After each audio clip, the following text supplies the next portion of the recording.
Assalamualaikum warahmatullahi wabarakatuh. Pada pertemuan kali ini saya akan membahas mengenai ini ya, praktikum untuk modul 5. Jadi waktu saya membuat video ini berarti Anda sudah melakukan praktikum untuk modul 5. Jadi ini mengulang ya. Jadi saya kira teman-teman sudah mendapatkan praktikum ini semua. Jadi ada satu kelas yang sudah saya jelaskan untuk modul ini. Jadi mungkin sedikit terlambat untuk modul 5. Namun hari ini juga akan saya jelaskan juga untuk modul 6. Jadi mungkin bisa langsung. Pertanyaan tetap ya bisa Anda lakukan secara diskusi langsung ke saya atau nanti akan saya pilihkan hari untuk semua kelas bisa ini ya diskusi, dan saya akan memberikan tugas besar nanti melalui video ini pula. Jadi ini adalah ini ya modul 5. Jadi sampai kita setelah UTS itu kan saya telah menjelaskan hasil dari pemrograman fungsional. Jadi pemrograman fungsional itu secara teori, secara konsep sudah selesai setelah Anda mengikuti UTS. Jadi konsep pemrograman fungsionalnya telah selesai. Nah, sekarang materi pokok untuk pertemuan 10 berarti ini ya, pertemuan 10 nanti pertemuan 11 ya. Pertemuan 11 saya akan menjelaskan modul 6-nya. Terus pertemuan 12-nya saya akan memberikan tugas besar. Untuk di modul 5 kita belajar tentang visualisasi data. Jadi sewaktu Anda sudah kenal pemrograman fungsional ya, pada hal ini Anda juga menggunakan Python. Di sini ada library-library yang bisa Anda gunakan. Jadi karena Python ini pemrograman yang semi fungsional, object oriented juga bisa, dan menariknya di sini dia didukung oleh banyak library ya. Library ini kan dikembangkan pula oleh programmer-programmer yang lain. Jadi di sini ada beberapa ya, Matplotlib, Seaborn, Plotly, dan Bokeh atau yang lain ya. Ini sebenarnya banyak sih, banyak ini. Jadi kalau Anda baca di sini, ilmuwan data instrumen ini mendapatkan sebagian besar data yang mereka tangani dengan format data terstruktur tidak struktur. Namun sulit memahami, akhirnya muncul visualisasi data. Contohnya ya library ini. Di library ini ada sih banyak yang programmer kelompok bikin sendiri terus diupload ya, enggak masalah. Tapi kan banyak library yang sudah ini ya umum digunakan. Jadi ada memang yang umum digunakan seperti itu.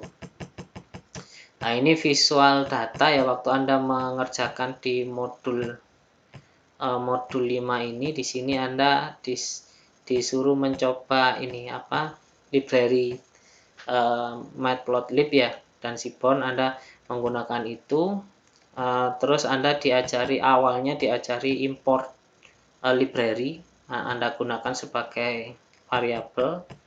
Terus selanjutnya Anda melakukan import file CSV-nya. Setelah diimport, ini sebagai sumber data. Jadi CSV ini sebenarnya data berupa teks ya, teks yang sudah standar. Jadi CSV ini bisa digunakan di semua tool. Saya menyebutnya tool karena bahasa program, terus aplikasi, Office itu bisa menggunakan CSV. Jadi standar dengan tanda pemisahnya adalah semikolon ya atau koma ya, bisa seperti itu. Setelah itu kita lakukan import CSV.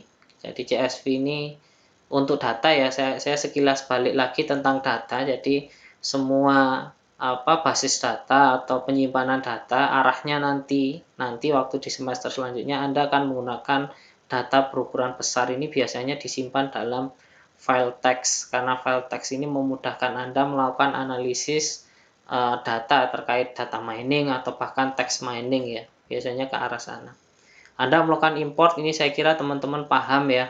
Jadi Anda import CSV-nya, Anda pilih di mana, terus Anda masukkan variabel, atau nantinya Anda akan memanggilnya dengan library yang Anda dijelaskan sebelumnya itu. Seperti itu. Menariknya kalau di Python kan tinggal menggunakan ya, Anda langsung import, terus Anda masukkan ke bisa dimasukkan ke list ya, atau dimasukkan ke variabel atau fungsi.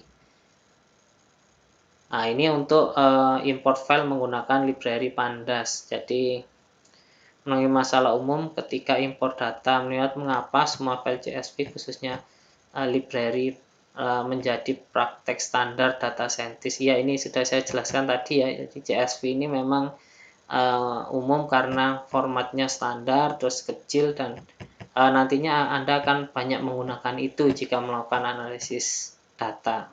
Analisis data berarti visualisasi data itu setelah analisis data.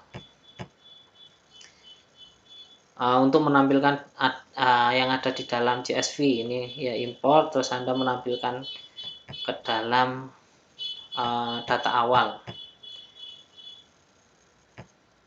Header merujuk ke nama kolom set. Iya, terus import ini saya kira jelas ya, tipe data, Anda mengecek tipe per kolom, iya.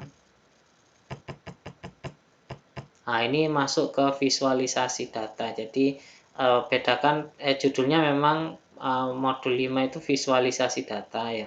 Tapi di sana menggunakan library. Jadi Anda tidak membuat gambar lagi. Kalau biasanya kita di C itu ya, C itu Anda kan bikin sumbu X, atau Anda menggunakan untuk 3 dimensi Anda bikin lagi. Kalau di sini tidak ya, karena kita menggunakan tool ya. Tool ini library. Nah, ini ada beberapa jenis visualisasi, ini dicontohkan. Anda telah mencobanya juga, saya kira di sini adalah garis ya. Garis ini berupa grafik. Jadi dari data yang Anda import tersebut Anda masukkan ke dalam grafik jurusan. Anda ambil yang nilai jurusan ya. Terus untuk scatter plot ini juga bisa jadi Anda dari data jurusan tersebut, terus Anda kelompokkan berdasarkan nilai. Jadi di sini seperti nilai tapi tidak menggunakan garis ya, akhirnya seperti acak ya, biasanya Anda gunakan ini untuk pengelompokan data, biasanya gitu. Pengelompokan data ya, clustering gitu nantinya. Nah, ini pie chart ya, Anda mengelompokkan berdasarkan ini ya, jurusan, terus ini kalau nggak salah ini jumlah ya, kelihatan kan dari jumlahnya itu ya kalau pie chart. Sebenarnya box plot ya, ini box plot ini adalah ring ya. Anda berpikir supaya ring tertinggi yang mana, ring terendah yang mana, ini Anda dapatkan di statistika dasar saya kira ya. Jadi Anda menemukan dalam rentang kumpulan nilai, terus Anda cari standarnya di mana grafiknya, atau nilai tertingginya sekian, nilai terendahnya sekian, maka Anda akan menemukan nilai ring standarnya di mana. Itu Anda menggunakan box plot. Terus selanjutnya bar plot juga sama, adalah menyajikan data kategori persegi panjang. Jadi box lah ya, grafik secara box. Ini histogram. Jadi representasi grafis distribusi data numerik ya. Histogram ini bisa berupa grafik standar atau tidak standar, atau Anda gabungkan di antara keduanya menjadi ada box plot, ada grafik yang standar di mana ada nilai yang pencilannya di mana ya, maksudnya di berapa persen di depan, 5% atau 10% tertinggi atau terbawah, membentuk grafik standar atau tidak. Nah, saat Anda melakukan ini ya, saya ulangi, saat Anda melakukan ini berarti Anda sudah mempelajari bahwa visualisasi data, ingat ya, itu digunakan untuk tujuan yang berbeda. Jadi memang semua visualisasi data itu bisa digunakan ya, tapi kan misalkan tidak tepat pun ya informasi yang diperoleh oleh pengguna itu tidak sesuai yang diharapkan. Misalkan nih saya kasih contohnya adalah pie chart ya. Misalkan di pie chart ini Anda menginginkan nilai peningkatan jumlah mahasiswa di tahun 2020 dan tahun 2021, berapa persen peningkatannya, seperti itu. Jadi kalau memang menggunakan pie chart berarti kan harus data yang nampak langsung ya. Misalkan perbandingan antara dua data, misalkan jurusan A 1000, ini saya misalkan jurusan B 500, jurusan C adalah 200. Nah, jadi menunjukkan perbandingan secara langsung itu cocok dengan grafik pie chart. Nah, tetapi untuk grafik berupa ini ya, perbedaan ini misalkan berupa garis ya, kita mengetahui tren ya, ingat ya, kita mengetahui tren data ke depan itu seperti apa. Kita akan menganalisis tren data yang lama dengan variabel yang dua, misalkan kenaikan harga ini bahan pokok gitu, misalkan yang dibawa di sumbu X adalah beras gitu ya, jadi tahun kenaikannya jumlah beras misalkan. Nah, nanti per tahun atau per hari akan ada kenaikannya. Trennya kenaikan itu ada di mana? Nah, itu Anda lakukan analisis data. Analisis data dari data yang Anda impor. Jadi visualisasi data itu tidak berdiri sendiri ya. Jadi berdasarkan permasalahan yang ada. Nah, sedangkan di mata kuliah ini pemrogram fungsional, sebenarnya fungsionalnya telah berhenti kan ya. Fungsional kan telah Anda gunakan di sebelum UTS itu kan sebenarnya sudah selesai. Nah, ini fokusnya di visualisasi data. Jadi Anda paham menggunakan library atau menyesuaikan permasalahan yang ada dengan visualisasi data yang Anda kerjakan. Itu.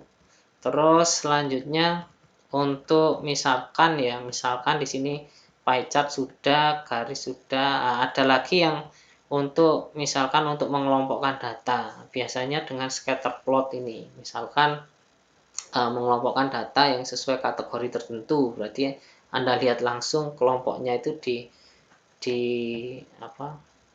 ditunjukkan di angka berapa. Kalau misalnya anggap aja kita anggap sebagai kategori ya, atau kumpulan data di dalam kategori itu. Ini dia mengelompok di mana. Itu biasanya arahnya nanti ke sana dan ada metode tersendiri kan untuk clustering dan klasifikasi.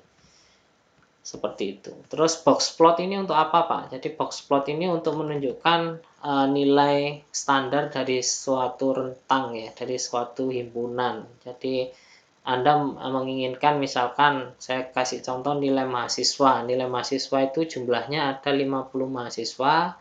Terus yang nilainya A ada 80, yang nilainya A itu sebanyak 80% ya.